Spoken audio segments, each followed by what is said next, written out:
Well, one of the main things about IoT is communications, actually communicating that data that we've collected from our sensors to somewhere else. So now we'll briefly talk about how we actually do it, how we actually transmit that data, because that's a key question. And there's actually many different options and ways we can transmit that data. So we need to ask some questions like, well, how much data do we have? How far does that data need to go? Does it need to go to the next room or 30 centimeters, or does it need to go the other side of the world? Is there cellular coverage? And sometimes there is, and sometimes there might not be.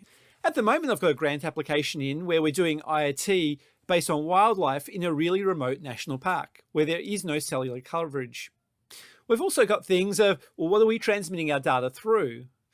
Is it just within the building? Is it open air? Are we trying to transmit data through something much more difficult like water, for example? Or is it deep underground in a tunnel or something? Is there noise or interference that we're dealing with? And there's some fundamental ways that we can send data. Those ways are things like short-range wireless and long-range wireless, cellular, where we use various cells that have been set up for us. We've also got wired and optical ways of transmitting data as well. So let's look at some of those different ways that we can send data. Firstly, short-range. Short-range wireless, we've got a number of different options, things like Bluetooth, which has fairly high data rates, but not very long range. So we're talking less than 50 odd meters for a really effective range. Bluetooth does support mesh networking though in some of its forms. So devices can send data to another device that can send data to another device, and they can send data and exchange data with each other. We've got Wi-Fi where we can send data using light. Now, you can have interference things with this, but you can also have hugely high bandwidths in the terms of hundreds of gigabits per second. Having said that though, this isn't useful if we're trying to send data from this room to that room and there's a solid wall in between because the light can't get from one room to the other room. We've got other things like near-field communications. And if you've been tapping your phone and things like that to pay for things at shops, you're using near-field communications. Tapping access cards and things to get into buildings and things, you're using forms of near-field communications where we're working at very short distances, like 4 centimeters odd, to allow us to do communications where we're almost touching things really. We've also got RFID, and there's various forms of RFID tags, for example, passive tags, where we need an active reader with a big antenna on it, to active tags, where those tags are actually transmitting data and need a power source associated with them as well. We have Wi-Fi that I'm sure you've all used. Now, over the years, Wi-Fi has improved from 802.11a Wi-Fi through to B and G and N, and all sorts of different ones in between as well. Improving the data rates, the latency, the number of devices that it can support simultaneously, the distances that it's transmitting over. But really, these days, we've got a fairly high data rate and a decent range, 50 odd meters or so in typical operating condition. We've also got some other personal area networking devices, things like Zigbee and Z-Wave, that are low power devices. They're used for various home automation systems, fairly short range typically, and fairly small data rates in comparison to some of our other ones. Which brings us into our long range systems. And there's a few long range systems. Some of the more prominent ones, particularly in the IoT space, have been LoRa, which is a very low bandwidth and throughput. We're talking here about a few kilobits per day.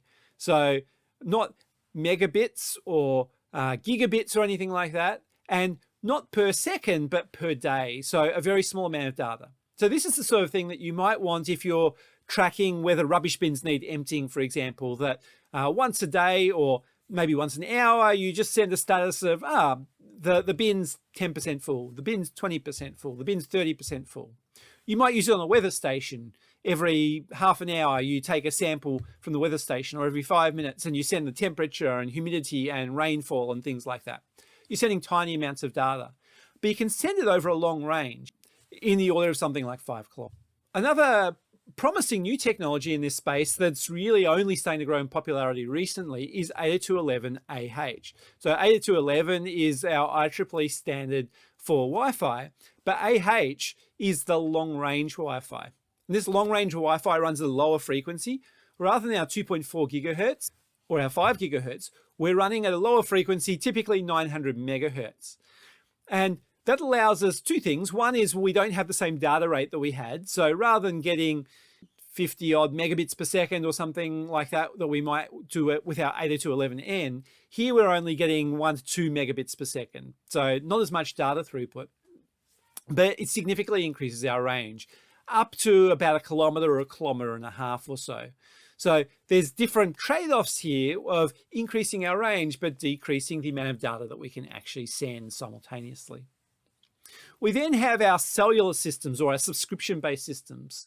Now, one of the classic ones is 4G or 5G. It used to be 3G that keeps on evolving over time, where we're connecting to our mobile phone network. Now, obviously, we need cellular reception to do so. We need a SIM card, or there's some similar systems available, and a data plan. So you've got pretty high throughput, particularly with 5G, where we can send huge amounts of data, but we're sharing those systems with others, other mobile phone users and other cellular users, and we have that ongoing subscription cost. Another way we can do it is with Sigfox. Now, Sigfox is a low power, low bandwidth system, and one that we pay per kilobit. So we work out how much data we send, and basically every time we send a message, we pay for a little bit of data. And this is designed not for when we're streaming videos and things like that and using huge amounts of data like we could with 4G or 5G, but when we're using a small amount of data. We might be sending updates from an electricity meter or a gas meter or something like that. And these sort of systems, Sigfox has fairly good worldwide coverage. You can use it in lots of countries around the world. Now, one of our other systems, which also uses low power wide area networks or LPWAN, is NB-IoT, narrowband IoT. And that uses our mobile phone system, our mobile phone network, once again, for connectivity. And this is a fairly new system coming on board, but once again, requires SIM cards or similar systems and data plans associated with them. We also have a number of different wired systems. Now, we can use things like, for example, USB or serial connections and things as well. But more commonly, we'll want to go longer range than some of those things. And so we could use, for example, an Ethernet connection, which gives us high speed. Gigabit Ethernet gives us 1,000 megabits per second, and uses switches and routers to send the data around various networks.